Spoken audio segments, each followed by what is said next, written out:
علیہ وسلم جب آپ منبر پر چل رہے تھے تو پہلے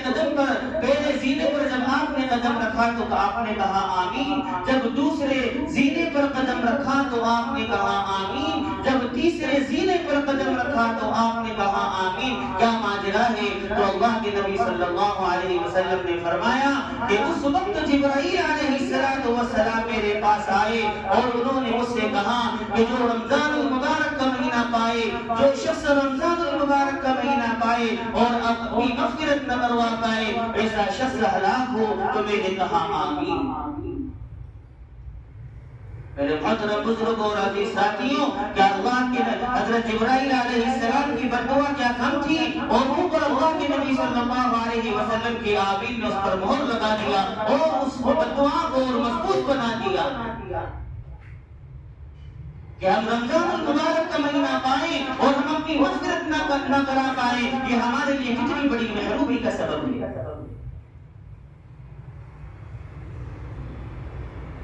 میرے محترم بزرگوں اور عزیز ساتھیوں، ہم سارا سال اپنے گناہوں میں مبتلا رہتے ہیں، سارا سال ہم دنیا کے اندر مگن رہتے ہیں، پورے 11 مہینے ہم ویسے ہی گزار دیتے ہیں اللہ کی نافرمانی میں، اللہ سے بغاوت کرتے ہوئے، اللہ کے حکم کی خلاف ورزی کرتے ہوئے، اللہ کے نبی صلی اللہ علیہ وسلم کے طریقے کو پسے پشت ڈال کر اور دنیا کے اندر مگن ہو کر ہم دنیا اور دین کو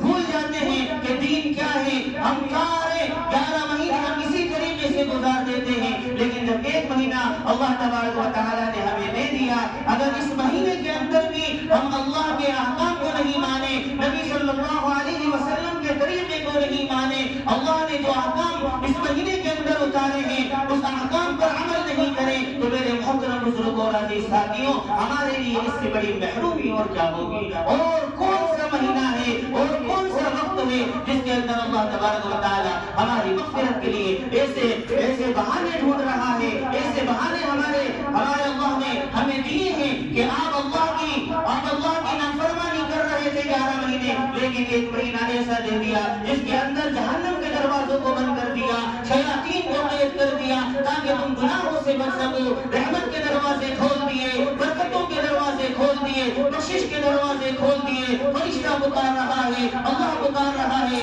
کوئی بندہ مغفرت کرنے والا جس کی مغفرت کی جائے، ہے کوئی معافی مانگنے والا جس کی معافی کی جائے، ہے کوئی بخشش کرنے والا جس کی بخشش کی جائے۔ اللہ کے نبی صلی اللہ علیہ وسلم فرماتے ہیں کہ جو شخص اس مہینے کی ناقدری کرتا ہے پورے سال اس کے ساتھ ناقدری ہوتی رہتی ہے۔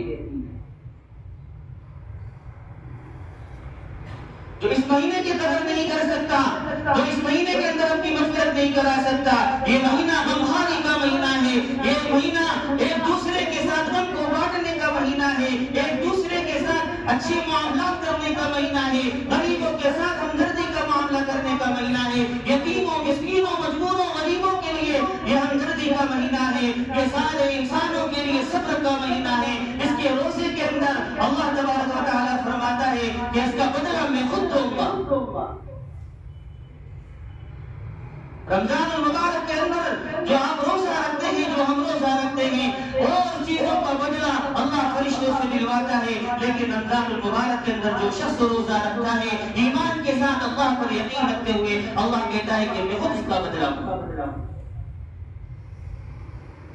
تو میرے محترم بزرگوں اور عزیز ساتھیوں، ہمارے لیے کتنا اچھا اللہ تبارک و تعالیٰ نے نیکیوں کا مہینہ ہمیں عطا کر دیا، برکتوں کا مہینہ ہمیں عطا کر دیا۔ ہم میں سے بہت سارے لوگ ایسے ہیں جو کہ اس مہینے سے محروم ہو چکے ہیں، بہت سارے لوگ ایسے ہیں جو اس وقت اس دنیا میں نہیں ہیں، اس دنیا سے جا چکے ہیں۔ اللہ کے نبی صلی اللہ علیہ وسلم 2 مہینے پہلے اس مہینے کے لیے دعا کر رہے ہیں، اس مہینے کا استقبال کر رہے ہیں، اس مہینے کے لیے تیاری کر رہے ہیں۔ بتائیے وہ شخص کتنا محروم ہوگا جو اس مہینے کو پائے اور اپنی بخشش نہ کرا پائے، اپنی مغفرت نہ کرا پائے۔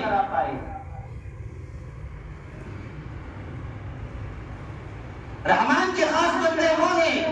جو زمین پر عاجزی کے ساتھ چلتے ہیں۔ قرآن مجید کہہ رہا ہے یا ایھا الذین آمنوا کتب علیکم الصیام کما کتب علی الذین من قبلکم لعلکم تتقون۔ جب روزے کے بارے میں اللہ نے ہمیں حکم دیا اور اللہ تبارک و تعالیٰ نے کہا کہ آپ اس کو یہ نہ سمجھیں کہ یہ ہم نے تم ہی پر فرض کیے ہیں، بلکہ تم سے پہلی امت پر فرض کیے ہیں،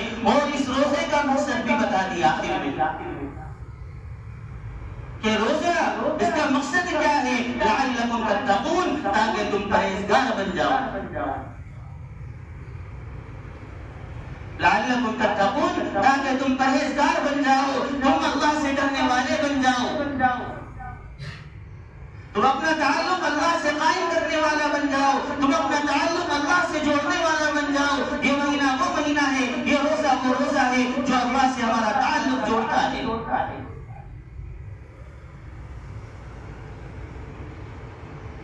میرے محترم بزرگوں اور عزیز ساتھیوں، افسوس یہ ہوتا ہے کہ ہم رمضان المبارک کا مہینہ پا رہے ہیں، ہمارے سامنے رمضان المبارک کا مہینہ آ رہا ہے، لیکن ہماری حالت ابھی بھی جیسی تھی ویسی ہی ہے، ابھی تک ہم نے اپنی حالت کو چینج نہیں کیا۔ یہ وہ مہینہ ہے جس کے اندر قرآن مجید کے اندر ارشاد فرما رہا ہے اللہ تبارک و تعالی شہر رمضان الذی انزل فیہ القرآن، کہ اس مہینے کے اندر ہم نے قرآن مجید کو نازل کیا۔ یہ وہ مہینہ ہے جس کے اندر شب قدر کو نازل کیا گیا، اور خود جبرائیل علیہ السلام تنزل الملائکۃ والروح فیہا بإذن ربہم من کل امر، اللہ کے حکم سے زمین پر اترتے ہیں۔ یہ وہ رات ہے شب قدر کی جس کے اندر جبرائیل علیہ السلام خود زمین پر اترتے ہیں۔ بتائیے کس قدر اس مہینے کی فضیلتیں قرآن مجید کے اندر اور حدیث مبارکہ کے اندر بیان کی گئی ہیں۔ اگر اس کے باوجود بھی اگر ہم اس مہینے کی قدر نہیں کر سکتے تو میرے محترم بزرگوں اور عزیز ساتھیوں، یہ